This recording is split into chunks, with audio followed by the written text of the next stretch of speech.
Hey there, I'm Yash and I welcome you all to a new video. So from this video, we'll deep dive into the Dart language, the coding part of the Dart language. We'll cover some of the very important keywords in this video. For example, the var keyword, the final keyword, the const and dynamic keyword. So we'll cover all of these keywords which are very important for further videos as well. We'll cover all of those, and most importantly, we'll cover about the null safety thing, which is again one of the most important topic in the Dart language. So we'll cover that as well, and probably we might cover some other things as well. So yeah, without any further ado, let's start with it. So I guess now we're all set to start with the programming part. So make sure you have Dart installed in the system. If not, you can use Dartpad for a while as well. So we already have the main function defined over here. Let's start with the first thing, the print statement. So hello, I'm Yash. Cool. So a print statement is used to print anything in our console. So you can try running this out as well. So you can notice, hello, I'm Yash got printed. So when shall we use a print statement in our app? So probably you should never use a print statement in our app, because if you have studied that in an operating system, you must know that the IO operations takes the maximum amount of time. And if you have too many print statements in an app, it can probably make your app lag. But people do use print statement for the debugging purposes in the development phase. Although we have debuggers for that, but if the data is coming from the backend and if you want to see that, people generally use print statements for that. Okay, but make sure you remove these print statements before actually deploying it into the Play Store or App Store. So this was about the print statement. Let's move to the next part. So now let's discuss about the data types and variables. Okay. So we did discuss about these things in our previous video, but let's understand again in more detail. So let me write the same statement again, say int a equals to 10. So what do you understand by this particular statement? So actually I can break this statement into two parts like this. And in the first part, we are actually having two things happening, which is definition and declaration. And in the next step, we are having initialization. Okay. So now you might ask, Yash, what do you mean by definition, declaration, and initialization? So let's understand that one by one. So by definition, I mean that I'm just saying to the system, I'm saying to the program that I have a variable called a of int data type. So this is storing the variable a in the stack memory. What is happening in the declaration part? We are actually allocating some space in the heap memory for that particular variable a. So that is declaration. And initialization, we are actually allocating some meaningful value to that particular object which we created in the heap memory. Okay, so I guess this is clear. So Dart does definition and declaration at the same time and initialization in the next step. Although there are other languages which does definition in the first step and declaration and initialization in the next step. Okay, so similarly we have different other data types as well. Say string name equals to Peter, a boolean variable which is a binary data is user valid. So there are other data types as well, which we can see later. Now let's move to the very important part, which is about var and dynamic keyword. So people, please listen to me very carefully from this part, because these things will be coming again and again when we'll be actually making the app. Okay. So now we are discussing about var and dynamic keyword. So let me write two statements first. Say var num1 equals to 10 and var dynamic num2 as 20. Okay. So what do you understand by these two statements? So you can notice that you're actually able to write an integer value with var keyword and dynamic keyword as well, right? So this is not just about the integers. We can actually write a string as well,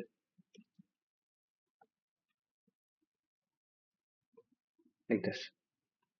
And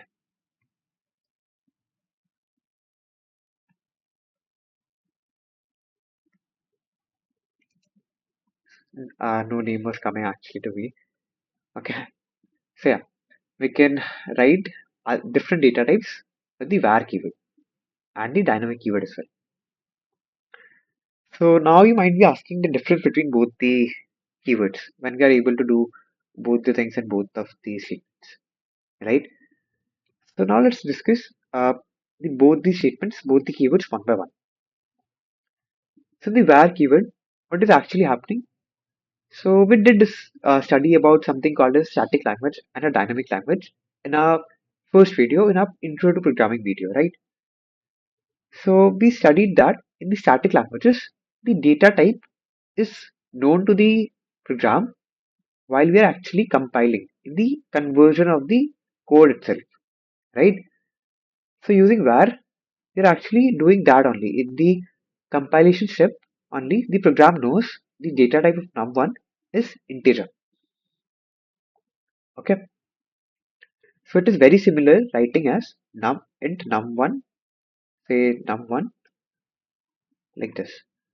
So this statement is an entirely copy of this statement. There is no difference in both the statements. This is just this sometimes make our work easier. For example, if you have something a big data structure, something like this, a map of say list of integer, which is mapping with another integer. Say we have now string.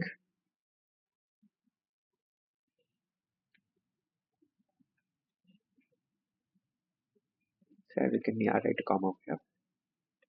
So map. So we have a map inside map, then a list, which is mapping with a integer first, then a string, right? So as you can see, this was quite complex to write. So we can simply write in place of this, we can simply write var map equals to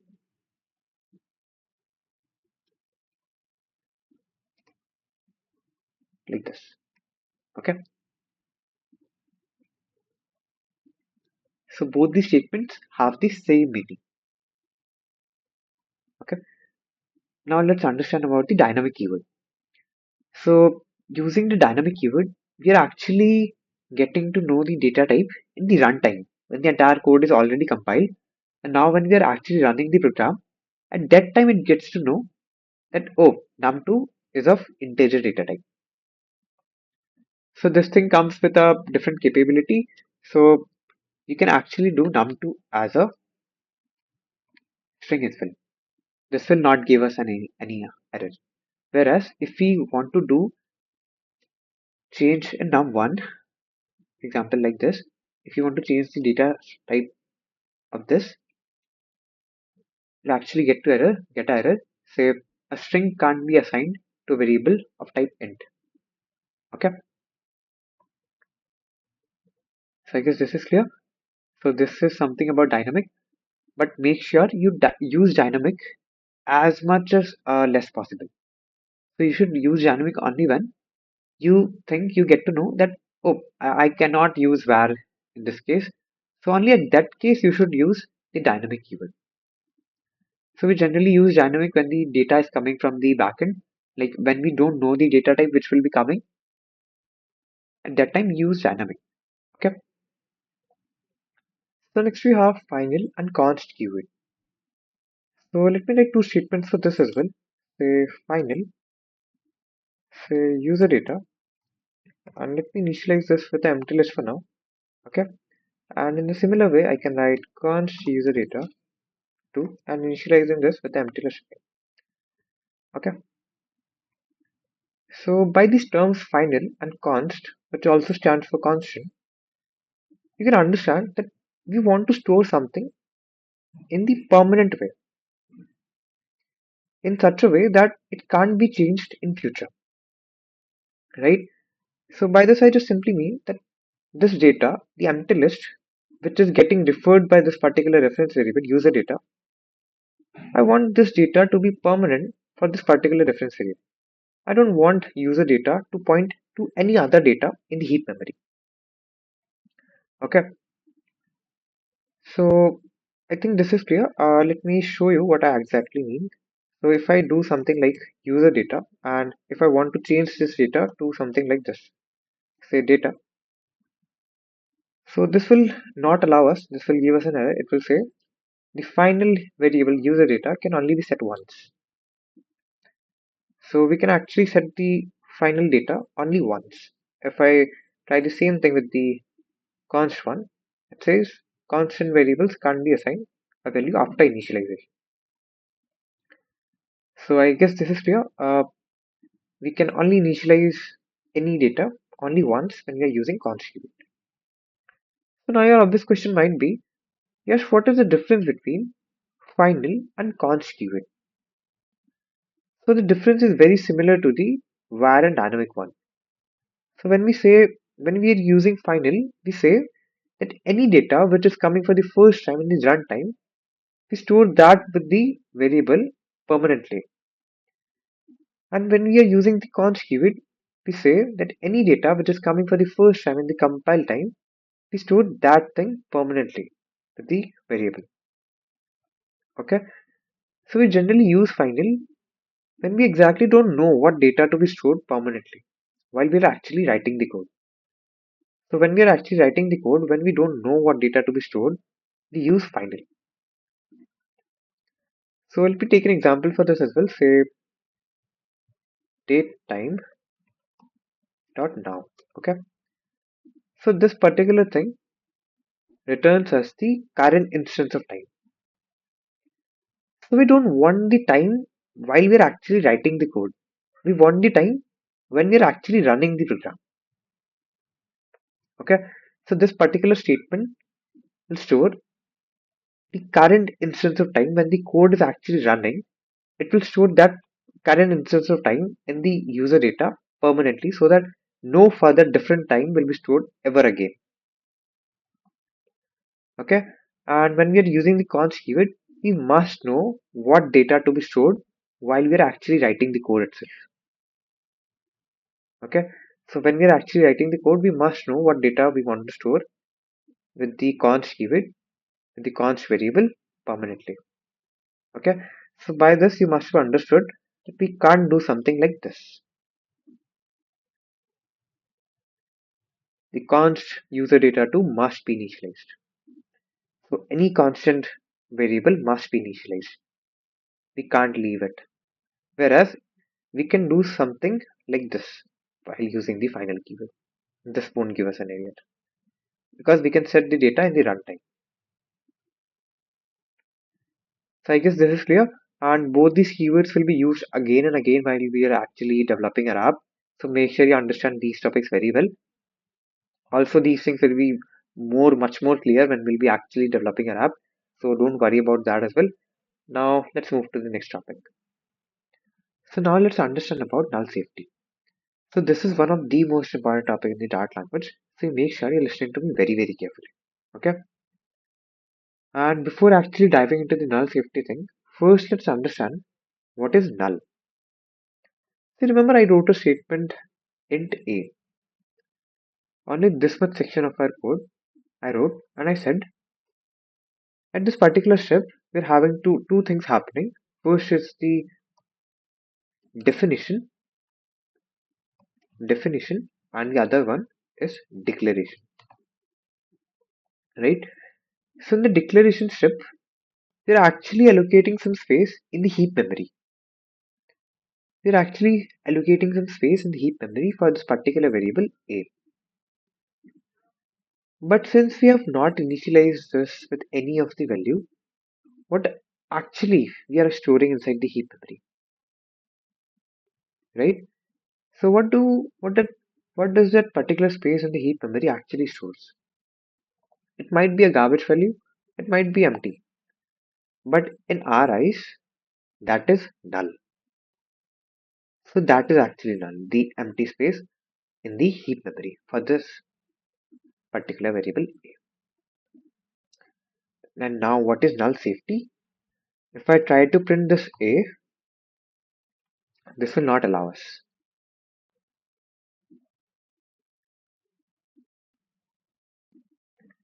Okay, so any uninitialized data or anything which is null according to the compiler, the compiler will not allow us to use that variable anywhere in our program. Okay, but if I want this A to be null, if I know the consequences and I want A to be null, I have to say to the compiler explicitly that A can be null. How can I say this to the compiler? I can simply write a question mark after the data type, and you can see the error went away.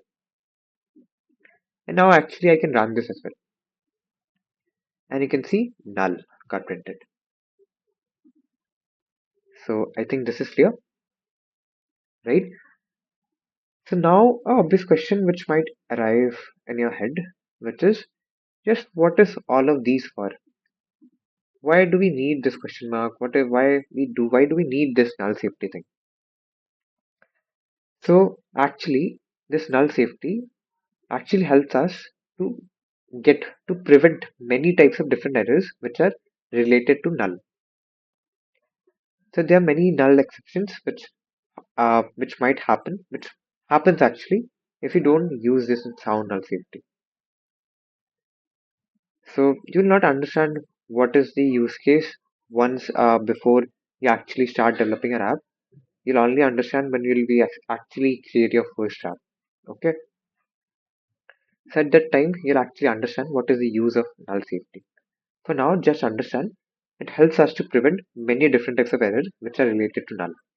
If you have heard that quote that prevention is better than cure, it is quite similar to that only. Okay, I hope this is clear. Let's now see different types of operators which are related to null. Okay, so we have different operators. The first one, which is very common, is double question mark, which is also called as a null coalescing operator. So that is null coalescing operator. So you can check the spelling of coalescing. I don't exactly remember what was the spelling, but the very common operator is the double question mark, the null coalescing operator. Let us see what is this actually. So since A is null, so we can have a statement like if. When I'm writing this double question mark, I say if A is null, perform this one.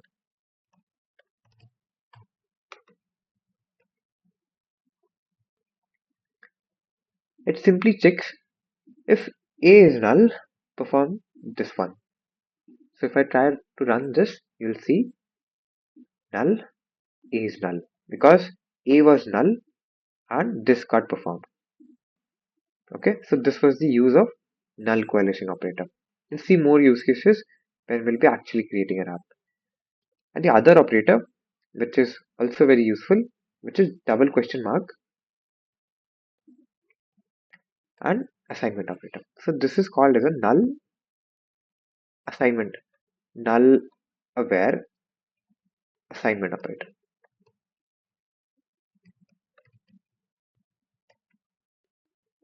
Okay, so let's see the use case for this as well.